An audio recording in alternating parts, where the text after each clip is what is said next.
Magdalena, y es una búsqueda que llevo haciendo desde hace muchos años. O sea, se abrió para mí otra conciencia y cada vez fui abriendo más conciencia y esto no es una vuelta atrás, ¿no?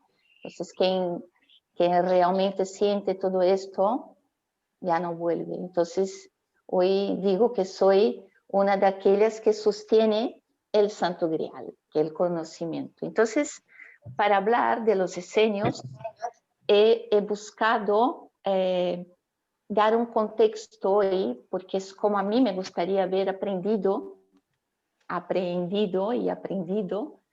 de dónde viene. Entonces, nosotros, y soy judía, no practicante, si me preguntas si es que tengo algún Elena, perdona, discúlpame.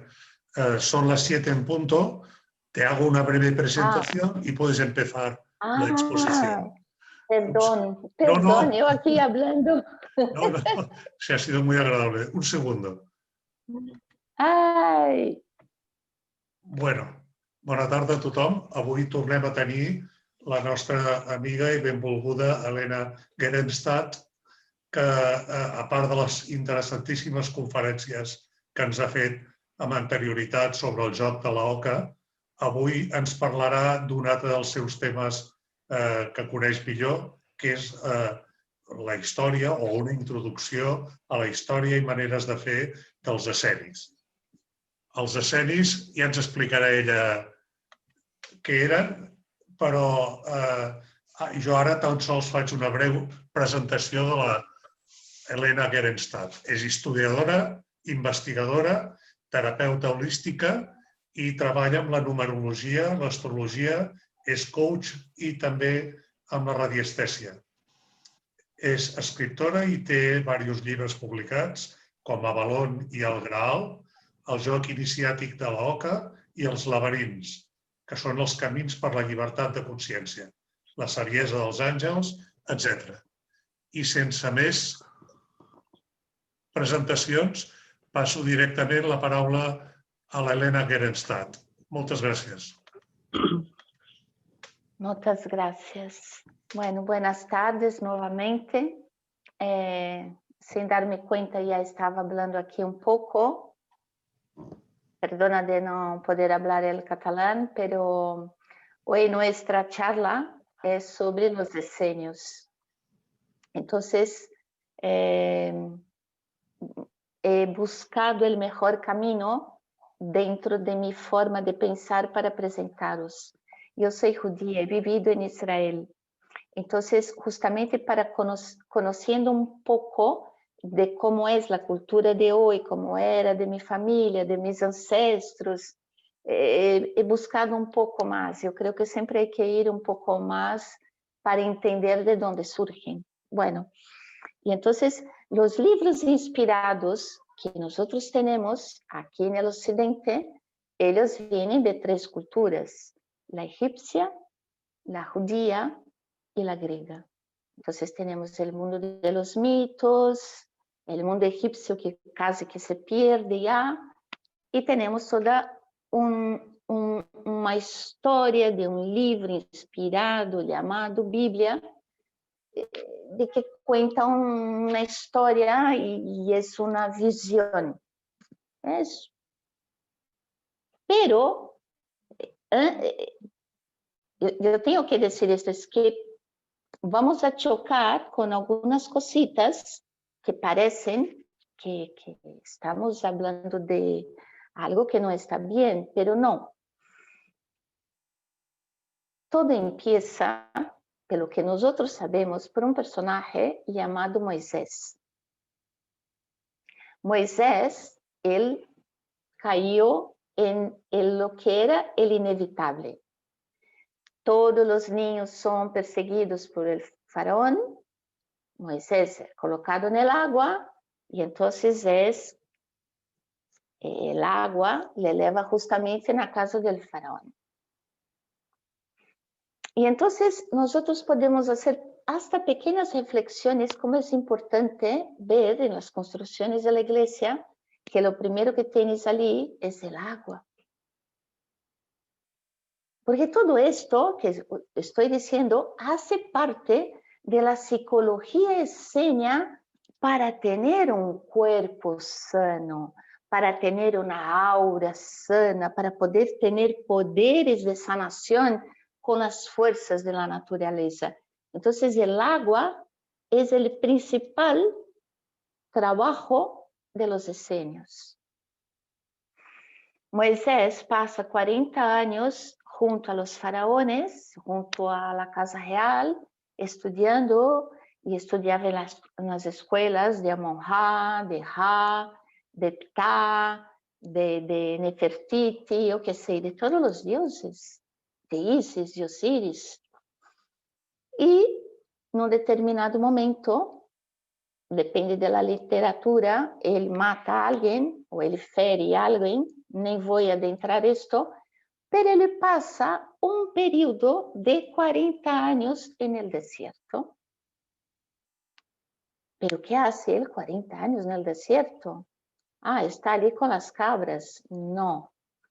Moisés va hasta el Egipto, hasta la India. Va a estudiar los libros de los Vedantas, de la Ayurveda, de todos estos libros sagrados. Va a estudiar astrología, va a estudiar numerología y vas a estudiar las guías. Y cuando él vuelve, ahí tiene la historia de la mujer, tiene la historia del suegro, que ahí ya tiene una otra connotación y otra simbología. Él empieza a conversar con las fuerzas del universo. Porque él entiende cuando el carnerito blanco huye y cae una zarza ardente y quema. Una persona normal dice, bueno, vale, pero él entendió que era Dios. Él estaba preparado para se conectar como una tubería con algo muy, muy, muy superior. Él aprendió a escuchar. Y él solo tenía la naturaleza. Y es a través de ese contacto con la naturaleza que surge, si hoy puedo y si no una otra vez, es el árbol de la vida, de las 7 fuerzas del Padre Celeste y las 7 fuerzas de la Madre Tierra.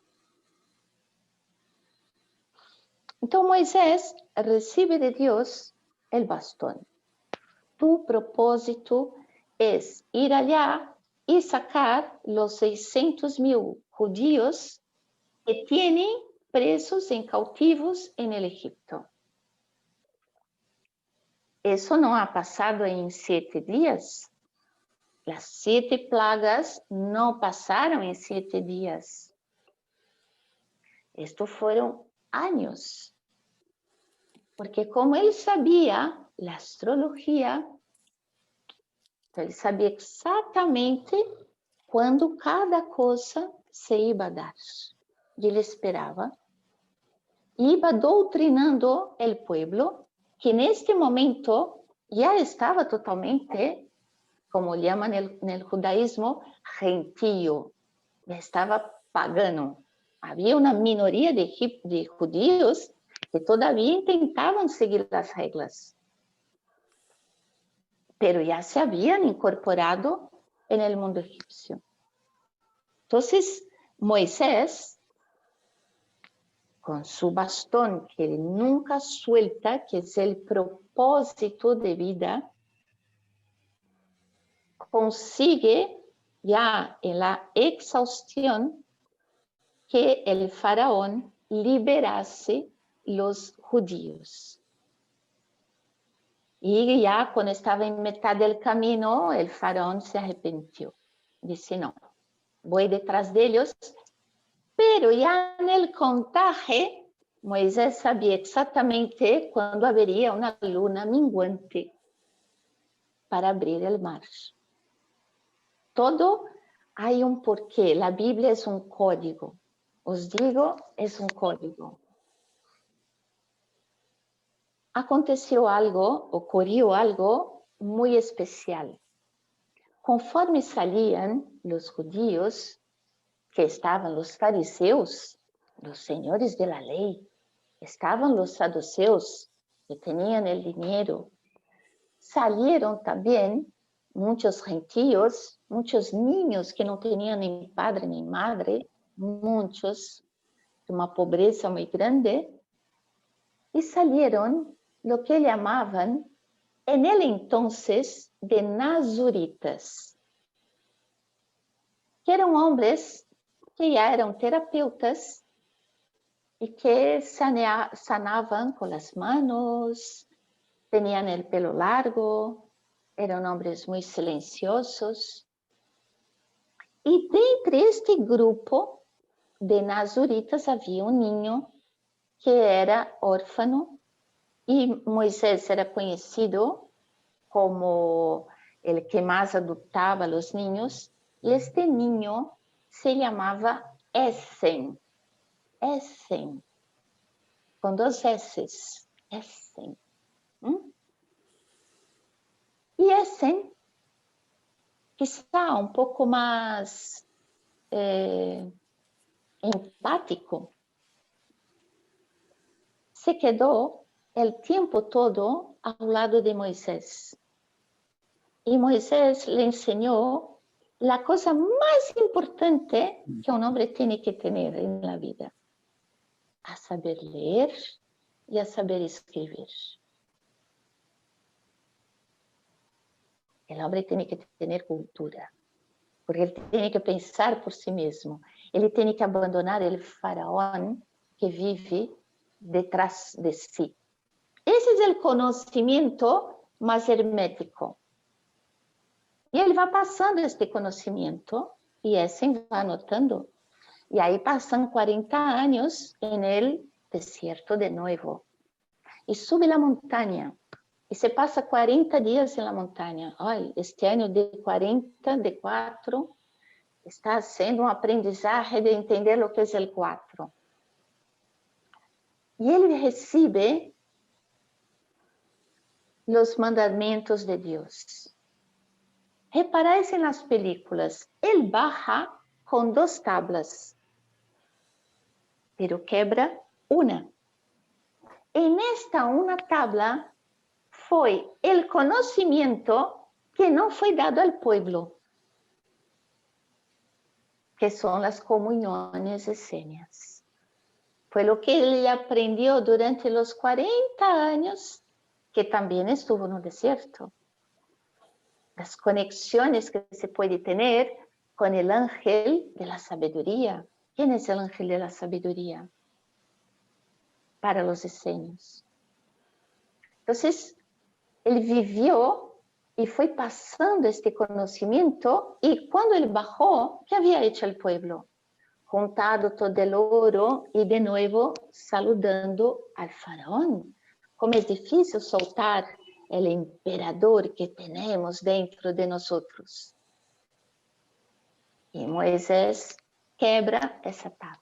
Entonces nosotros conocemos los 10 mandamientos, pero no hemos conocido la psicología de tener cuerpos saludables, que los nazuritas sí ya lo tenían, porque eran los más próximos de Moisés, que compartían el mismo tipo de conocimiento. Ya estaban integrándose 40 años. Então Moisés llegó o quê? A 120 años. Entonces, una persona para llegar a 120 años, ella tiene que tener un cuerpo vital muy bonito, porque para los esenios nosotros somos compuestos de 3 cuerpos. El cuerpo que piensa, y ahí empieza el problema, porque yo pienso con el lado derecho e izquierdo. El cuerpo que siente, porque yo siento emociones, ¿cómo no? ¿Cómo no estar emocionada hoy, aquí, ahora? e temos uma aura. Eles eram expertos em ler as auras. Então, estes exercícios não se quedaram em público. Lo que sí se quedó en público, más adelante, ya vía Jesús, son las bienaventuranzas. Que esto es otro conocimiento exotérico, con ex, abierto. Pero las comuniones continuaron cerradas. Entonces, en el momento que se llega a la tierra prometida, la tierra del miel, de la leche, Moisés dice, ¿qué? Empezar todo de nuevo, me quedo. Y se quedaron en la región del sur de Israel, que se llama Hebrón, y allí en Monte Nebo se tiene registrada la primera comunidad esenia. Se conoce como primero Beit Seid, primero hospital, como se dice, emergencias. Pero tanto del alma, del espíritu, como del cuerpo. Pero era necesario aquel que venía a estudiar. Aquí lo que vamos a hacer es algunas conferencias contigo. Y entonces la vida dentro de la comunidad era estudiar. Yo ya entraré en lo que ellos hacían el día a día. ¿Y cómo que sabemos que Jesús y Juan Bautista están conectados con este grupo? Por la madre de María, por la madre de Jesús, María. La madre de Jesús también era una esenia, así como Ana, la abuela de Jesús. Viene todo de un linaje. Los esenios siempre estaban cerca, próximos del agua. Entonces, los nazuritas, haberem llegado a Galilea, es algo muy normal. Pero los nazuritas, o lo que después conocemos como los esenios, también se quedaban en varios puntos, como Lago Noeres en el Egipto. Y los esenios se visitaban entre ellos. Entonces, entre que Moisés se despediu del pueblo y nació María, tuvo su tiempo. Entonces, esta comunidad oculta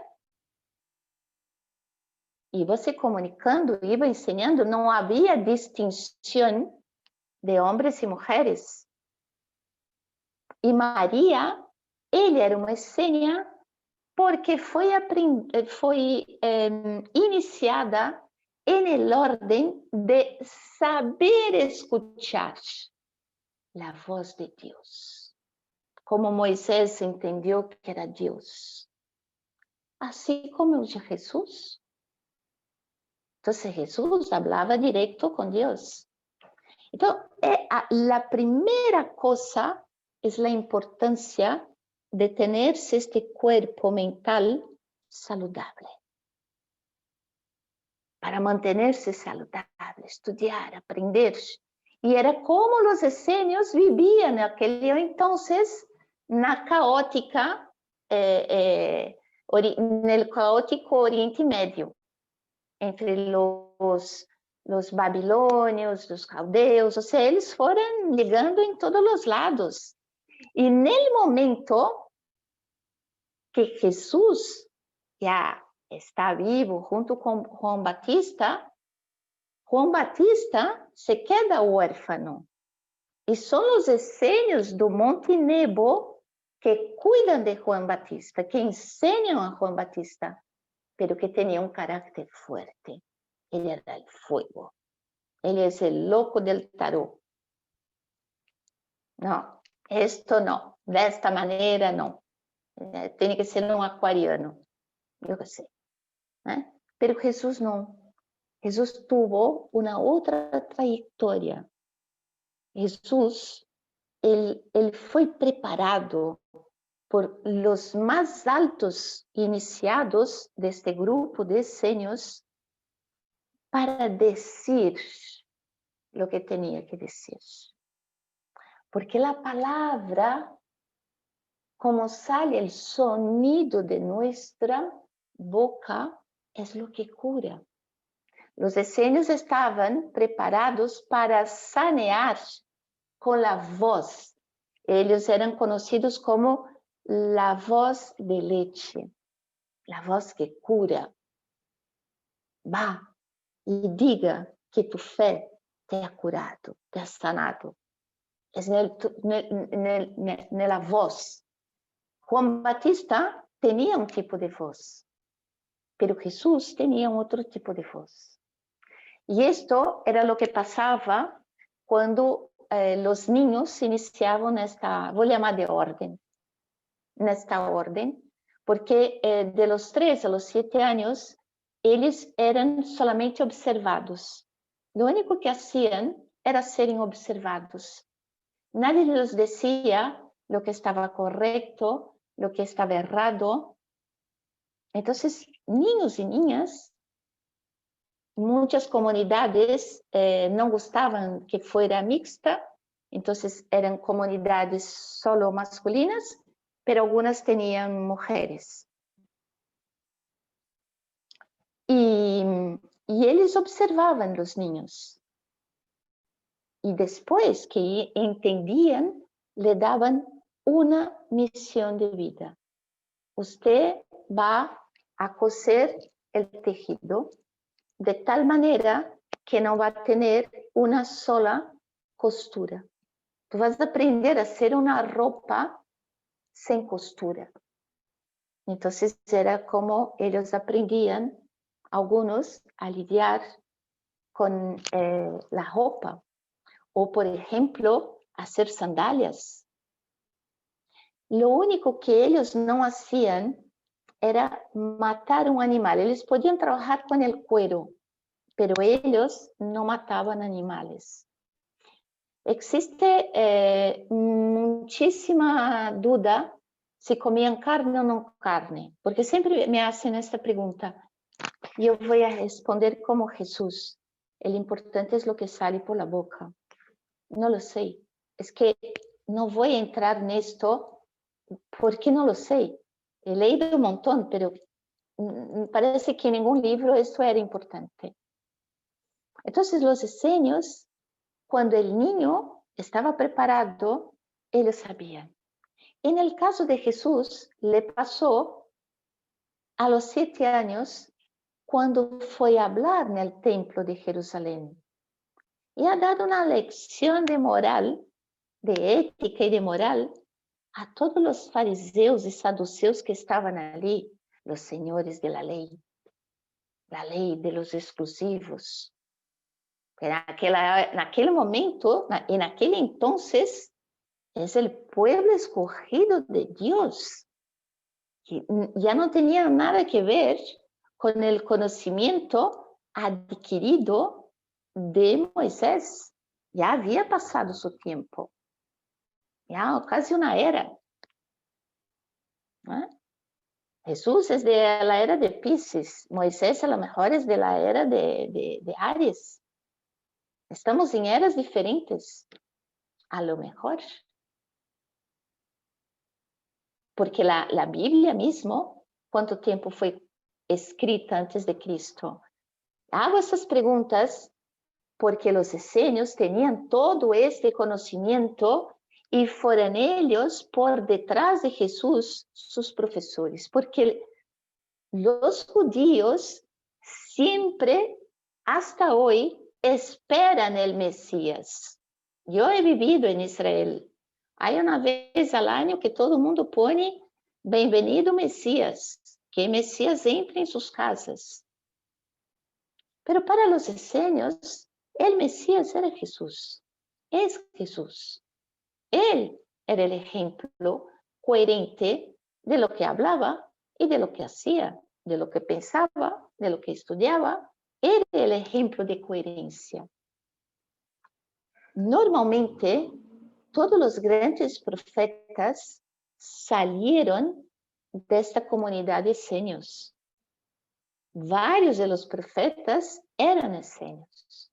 Había, por ejemplo, José de Arimatea, que era un saduceo, pero que fue iniciado en la orden de los esenios.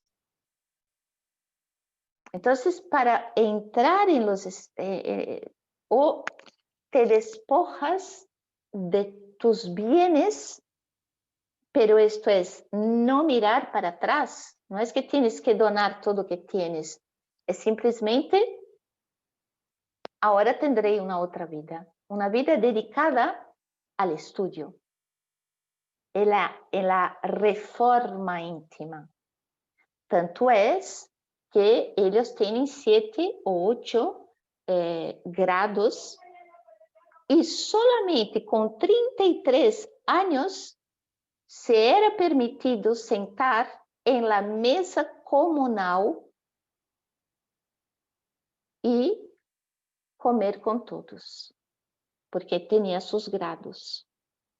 Y los 2 primeros años que uno entraba en el tercer nivel, tenía un caderno pequeñito y que él colocaba todos los días todo lo que él sentía, porque se era prohibido hablar. No podían hablar. No era porque era una clausura de lo que vamos a decir, pero en el sentido de tú no puedes abrir la boca para reclamar, porque sé que me vas a reclamar que tienes aquí la marca de lo que se ha trabajado hoy en la tierra. Me vas a decir que estás cansado, que esto es lo que pasa en una comunidad si uno no tiene atención.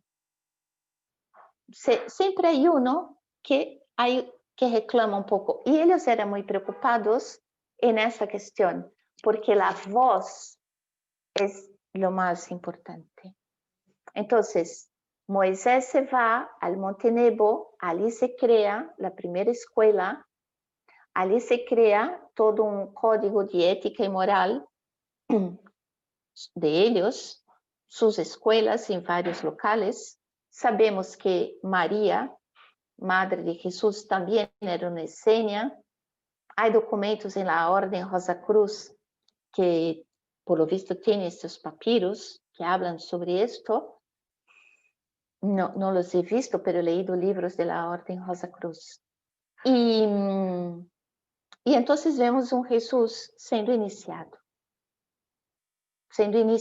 también en estos conocimientos. Pero para esto tuvo que ir al mismo local donde fue Moisés, que es aprender sobre las artes, que es el yo soy. También tuvo sus viajes. Y lo veo muy interesante porque José de Arimatea, cuando sale de Israel para siempre, va a Glastonbury. O sea, dicen que es allí donde fue dejado el Santo Grial. O sea, que a lo mejor Jesús también fue a Glastonbury, que Jesús también fue a la India, que Jesús también haya viajado. ¿Por qué? Porque estaba siendo preparado. Un maestro, no yo, pero un maestro, él es preparado. Y no hay ningún tipo de ego, decir, yo, Jesús, sí tengo que me preparar para decir lo que voy a decir. ¿Cómo es que voy a decir lo que voy a decir? Vengo del futuro. Ya he visto ese cuadro. ¿Cómo es que lo hago? Y es cuando él es preparado. Y Juan Batista abre el camino. Juan Batista va haciendo su palabra, pero Jesús es el que toma el lugar. Entonces nosotros de los esenios tenemos una visión interesante porque ellos también aparecen en Siria, ellos también aparecen donde hoy es Irak, Irán, y ellos eran considerados los ashayas. Los ashayas estaban por todo el desierto, que eran lo que conocemos hoy los terapeutas de blanco. Entonces, el arte de hacer el tejido blanco sin ninguna costura es lo que es como ellos se presentaban. Y siempre que encontraban a otro, le decía, Shalom Aleichem, que a paz esté con vosotros. Y siempre andaban de dos. Qué interesante, ¿no? Como que Jesús absorbe todo el conocimiento de esta comunidad y también transmite a sus 12 apóstoles. Hay mucha cosa de Jesús, muchísima, que nosotros vemos. Por ejemplo, una cosa interesante es que Jesús habla que él rompe con los 613 mandamientos de los judíos. Habían 365, no había, 365 mandamentos externos. No, porque hoy es viernes, tienes que lavar la mano 7 veces de cada lado. Ahí, porque hoy es día que no sé quién ha muerto, entonces hoy tienes que rasgar una parte de tu ropa. Bueno, es que hay un montón de mandamientos. Y tiene 248 mandamentos internos que están relacionados con los huesos del cuerpo, que se llama Código Hammurabi. Y es esto que Jesús va quebrando. Jesús va quebrando los códigos. Jesús va llevando a una visión de más plenitud, de más integración con la Madre Tierra, con el Padre Cielo. Él hablaba de estas 7 fuerzas superiores y 7 fuerzas inferiores. Es interesante también comentar que después que Jesús surgió y tenía su nombre, se desapareció por completo toda información sobre los esenios. Nosotros tenemos pocos libros que hablen de los esenios, pero yo creo que la espiritualidad, lo que nos gobierna como humanos que somos, nos dio algo muy importante, el tiempo. Solamente en 1949, por una casualidad, un chico atira una piedrecita que hace un ruido en una ánfora y se descubren los rollos del Mar Muerto, los rollos de Qumran. Pero tenemos un problema. Se fue picado. ¿Por qué? Porque se acreditó que esto era una reliquia y vamos a vender. Y después hubo un trabajo incesante para recuperar lo que estos hombres que encontraron vendieron. Y creo que allí empezó un pacto. A los humanos les vamos a dejar solo la psicología esenia y el libro de la creación esenia. Porque tenemos 10% de toda esta biblioteca abierta. Todo lo demás está entre el Vaticano y el gobierno de Israel. Lo que hay por detrás de todo esto es que no quiero ni pensar. No consigo ni imaginar lo que hay. Pero tenemos todo este conocimiento del árbol de la vida, de todo esto que puede agregar mucho. Ellos eran muy bien considerados en la época de los romanos. Eran los únicos que no tenían que jurar la bandera, ni prestar ningún tipo de juicio, de juramento. No sé si la palabra es esta. Pero, ¿por qué? Porque ellos tenían como norma una frase, una ley para ellos, una regla. Que sea tu palabra sí, sí, no, no. Mira que la vemos en las bienaventuranzas, pero ellos la practicaban. Y exactamente porque la practicaban, ellos eran los traductores tanto de los romanos como de los judíos. Entonces ellos sabían todo lo que pasaba, porque tenían el conocimiento. Entonces Moisés ha dejado, yo creo que un grupo muy inteligente de decir, a ver, es que esto aquí no, esto es solo el primer capítulo, esto va a continuar. Y ha preparado un grupo de personas. Y quizá este momento es un momento que hay que dejar el conocimiento, hay que abrir el conocimiento. Hay que hacer preguntas de por qué ellos eran para los griegos los achayas, los terapeutas, y por qué para los egipcios ellos eran los kashai, los kasher, los kosher, porque ellos eran los más purificados de todos.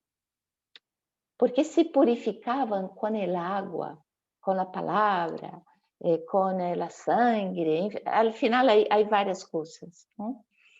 Pero ellos sostenieron un conocimiento que se conoce también como Kabbalah, porque la Kabbalah es Kabul en hebreo. Y Kabul, la traducción es transmisión de conocimientos. Ellos fueron los primeros portadores del conocimiento sin filtro que tuvo Moisés para esa gran biblioteca. Porque el libro de la creación de los esenios te desmonta un poco todo sobre la creación que está en la Biblia. Es que esto de aquí, estamos hablando de otras cosas. Ya, a lo mejor ya se sabía sobre ADN, DNA, ya sabían sobre las 12 hélices del DNA, porque ellos hablan de esto, ellos hablan de 12 hélices. Y en el principio, Bereshit, no había nada, entonces de la nada se ha hecho un sonido y ellos continúan este sonido, en esta manifestación del sonido. Por eso trabajan también con el sonido, ¿no? Que son los mantras. Entonces, uno que es muy conocido, creo que de todos, es la palabra amén. Amén. ¿Y qué significa amén en el aramaico? Es un acróstico. Significa uno solo Dios que es rey y fiel en todas las partes. Y no hay Dios del cielo, es el eterno. Y la madre es la tierra. Entonces, cada vez que habla de madre, está hablando de la tierra, de la madre tierra. Entonces, he procurado sintetizar el máximo para que yo pudiera pasar un poco de la información. Yo creo que la he conseguido dentro de un tiempo para que se abran los micrófonos y también se puedan hacer preguntas. Muchas gracias, doctora Elena. Voy ahora a dar un turno de palabras para que todo el mundo que quiera hacerte alguna pregunta o quiera hacer algún comentario pueda hacerlo. Acordaos que tenéis que activar vuestro micro. Muchas gracias. Adelante. ¿Quieres decirle algo? Sí, venga. Por mí mismo, Jordi Ratés. Hola, Elena. Hola, Jordi. Estamos muy felices de que estés aquí y encantadísimos, lo sabes. Mira, me he puesto hasta un tarro de colonia, aunque no me puedas ver. ¡Ah! ¡Yo también! ¡Yo también! Muy bien. Y entonces, yo lo que quiero preguntarte que ¿tienes más material para esto de los tan interesante de los diseños para otras conferencias? O sea, ¿nos puedes hablar de esto otros más días? Sí, yo creo que hay una parte muy importante que es el árbol de la vida, que es la psicología escena del autoconocimiento. En ese árbol de la vida se incorpora los 7 ángeles de la paz. Entonces son comuniones que ellos hacían todos los días, como yo decir buen día, buena tarde, buena noche, y ellos hacían con sus comuniones con las fuerzas de la naturaleza. Esto sí, esto cabe otro encuentro. Y si vosotros queréis, puedo traeros, eso si queréis, un texto meditativo para trabajar la voz y hablar un poco de cómo que funciona esta cuestión de la voz, porque ellos ya tenían idea del nervio vago. O sea, el sonido, cuando yo hablo, abre una comporta, digamos así, y se genera el movimiento del nervio vago. Entonces, el sonido que yo envío llega directo a mi corazón, el timo, y viene por detrás. Ellos ya sabían esto. Ya, a mí el tema de la voz es un tema que no sé si esto también puede dar origen a que otro día nos des otra charla más, el tema de la voz, ¿no? Porque es algo que siempre me ha interesado muchísimo. Y he tenido conversaciones, sobre todo con los que no creen en nada ni en nadie. Y entonces digo, ¿cómo es que nosotros hablamos? Y además recuerdo, tengo muy presente lo de la Biblia, cuando Dios en el fondo creó a través de la voz. Es que, y ya ni te cuento, cuando hablamos de los rabinos, que esto no sé si es verdad, pero es muy curioso, cuando eran capaces, dicen, de crear un golem o unas terneras con la voz cuando el pueblo tenía hambre. Ya, pero no eran solo los rabinos, porque ese es un conocimiento que viene lá de los antiguos babilonios, de Zoroastro, de los caldeos. ¿Tú crees que el templo de Salomón se fue construido así? Hemos llegado, hemos construido el templo. El templo es otra cosa. Estamos hablando de otra cosa. O sea, aquí es el salón del rey. Aquí es mi muralla.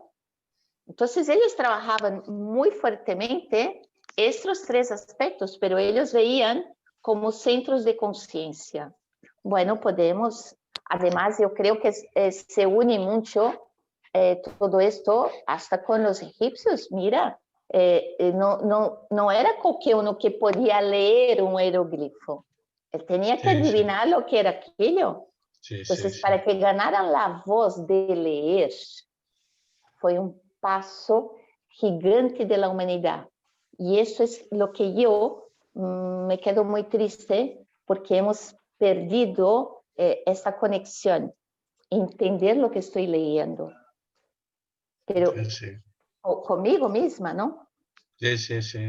Scholem estudió mucho esto, ¿no? ¿O voy equivocado? No lo sé. Yo tengo que deciros una cosa. Yo soy de familia judía. Mi familia paterna, ella es totalmente ortodoxa. Y yo más o menos he visto un poco el lado de mi madre, no tanto, pero de mi lado de mi padre, mi primo es el rabino. Él no habla conmigo. Yo soy la nada ortodoxa, la no ortodoxa de la serie. Ya. Bueno, entonces, yo también. Yo caminé por outras vertentes para ligar a este conhecimento que tenho hoje. Então, eu caminhei muito por la eubiose, la gnose e la Ordem Rosa Cruz. Então, há muita coisa que eu não conosco, de verdade. Ya. Entonces no te sabería responder. Intentaremos que no nos dejes. Elena, tenemos programado para el día 15 de noviembre tu conferencia sobre el árbol de la vida. Esto es correcto, ¿verdad? No sabía, pero bueno, me la apunto. Sí, sí, el 15 de noviembre el árbol de la vida. Y seguramente en diciembre otra que está pendiente de confirmar el título por tu parte. Ah, mira, eu agradeço. Espero que eu pueda haber agregado um granito de arena colorida por um mundo melhor e que podamos conhecer um pouco mais este pueblo tan bonito que fueron los esenios. Claro. Elena, te tenemos programada hasta el 2027, pero esto es para empezar solamente. A vez, eu não he visto toda, pero eu tenho que contaros algo. Venga. La astróloga, que es esto? Ella colocó el mapa del día 4 de febrero de 1962. Yo nací en el día 13 de febrero de 1962. Yo nací con 6 planetas en Acuario. ¡Wow! Ascendente Leo, con Urano en Leo. Lo conozco lo que está para venir. ¿A qué hora? ¿Y sabes la hora? Yo nací a las 18:05 en una ciudad llamada Belo Horizonte. Até el nombre de la ciudad es bonito. Belo Horizonte. Belo Horizonte, sí. 8:05 de la mañana o de la noche. No. 18 a las 6 de la tarde. A las 6 de la tarde. Bueno, ya sabes que ya te he fichado, ¿no? Ya vas a ver dónde está mi luna. Sí. ¡Delicia! Claro. Ya, yo sé muy bien lo que viene por delante. O sea, es que esto lo que estamos leyendo no es nada. Madre mía. Va a necesitar mucha oración esenia para que nos mantengamos en el equilibrio. Muy bien. Bueno, muchísimas gracias. Gracias a ti. Y espero que nos veamos en la próxima. Seguro. Muy bien. Muchas gracias. Y un abrazo muy grande también para Santiago. Sí, se lo daré, que hemos asistido juntos. Gracias. Gracias. Gracias a todos. Isabel. ¡Ey!